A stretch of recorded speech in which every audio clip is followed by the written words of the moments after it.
Hello and welcome to my garden and the dinosaurs who live there. I'm a little bit late, but I wanted to fit in a quick April garden tour before we get too far into May. So let's have a look and see what it's looking like now.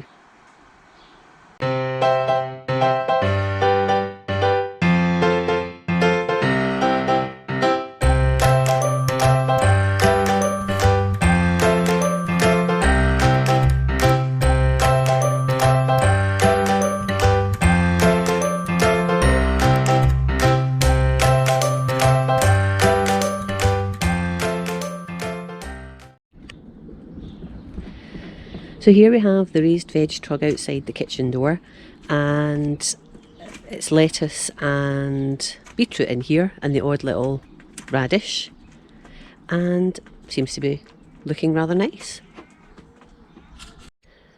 These are my trailing sweet peas. They're called Sweetie Mix. So I've popped them in a hanging basket now and just make sure they're fed and watered and they'll do their stuff. This clematis is starting to go a bit mad and I'll soon have flowers on it.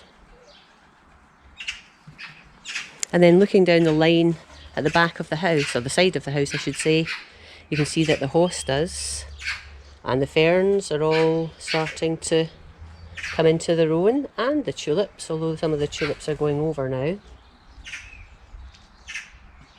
Oh, and here's Henry. Hello, Henry. Yeah, looking nice.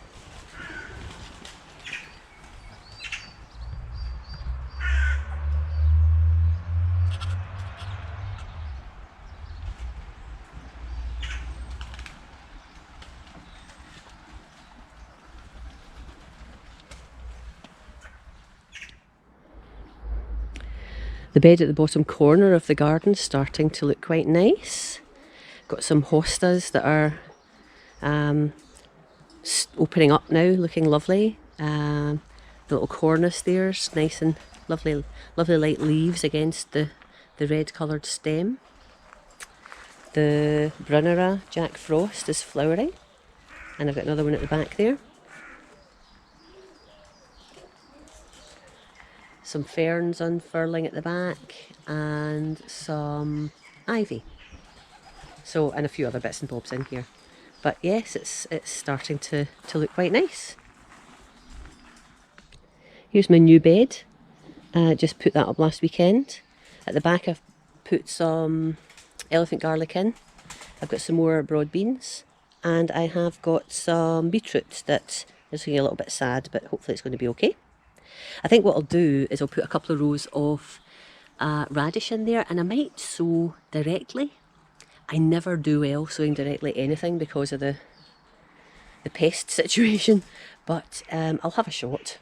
I'm also going to put some more radish in modules just to give me a supply. And these tulips are looking lovely, aren't they? What variety? Now, come on, I did have labels. There we go.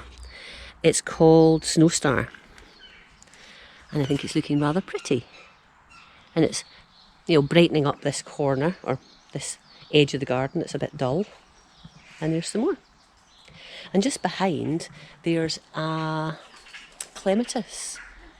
And it is clematis, word fight, something or other Joe. I need to look up the name. It used to absolutely bathe this obelisk, but the obelisk fell down in high winds and broke some of the plant, so we've only got a little bit, but it's quite cute. It's a really nice little plant. Not a lot else happening in the back there. This cardoon, the big leaved thing there, comes up every year and never gives me any cardoon. So it's obviously not happy there, but I'll have to have a think about what I do with it. The hellebores now are just about done. Oh, it's starting to rain a little bit. Looking at the pond, we've got the bog bean starting to come through, which are the little, the smaller leaved plants you see there. And the marsh marigolds are finishing now, those lovely vibrant yellow flowers. Still got a few though. And behind that, the broom is looking good. And some candelabra primula, I think. And then I've just got one of my hostas sitting next to the pond. Can't quite remember what this one is. It might be called Big Daddy, actually. Oh, aeroplane going over. And I've got a video that I'm going to post shortly about my hostas, so I won't go into too much detail, but I do love the hostas at this time of year because they've not had a chance to be nibbled by slugs and snails, so they're looking lovely. You know, the leaves are untouched and looking really lovely. It's looking crazy here. I'm needing to trim my privet.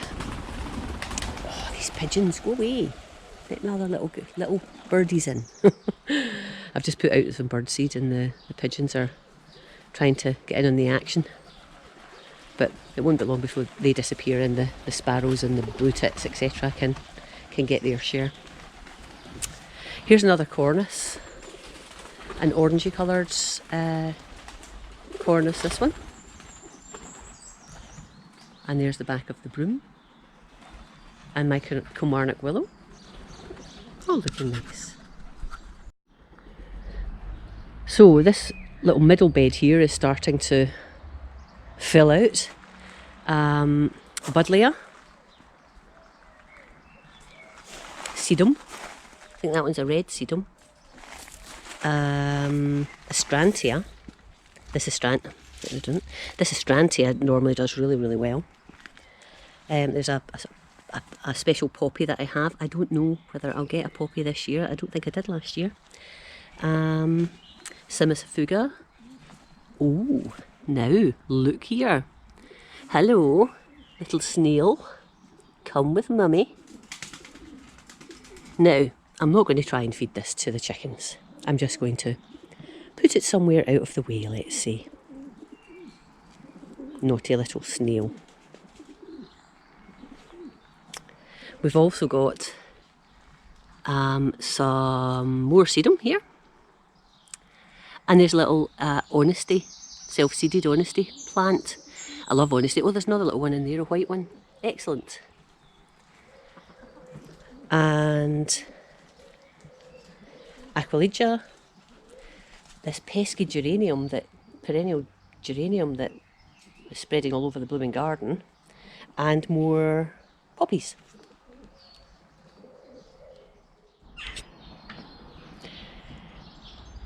Here's one of my 2 potager beds, and yes, it's really filling out nicely.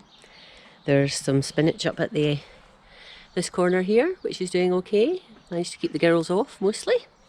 And down at the other corner, there's some lovely chard. Again, looking fine. The bellis flowers are quite happy, as are the violas in the back there. And these big pansies. It's been this is quite early in the morning, so it's still a bit damp. And then we've got onions making the rest of it. Onions are looking okay. They're not exactly going to be huge, I don't think, but they're looking fine. And just above that, we've got some trailing petunias. And yep, they've just been put in, so they're fine. And if I just turn around here, we have some sweet peas. So this is sweet pea Our Harry. And in front, I've put 3 little strawberry plants to make use of the front part of the trug, or the trough, I should say. And here we have more sweet peas, and these are sweet pea Spanish Dancer. These are a little bit more tiddly and thin looking, but they'll fill out. And I've got a couple of heuchera I've put in here, and then 3 other little flowers, which are, I've forgotten, are marguerites. Again, just to make use of what's in the front of the trough. Adjacent to that, I have some pea plants.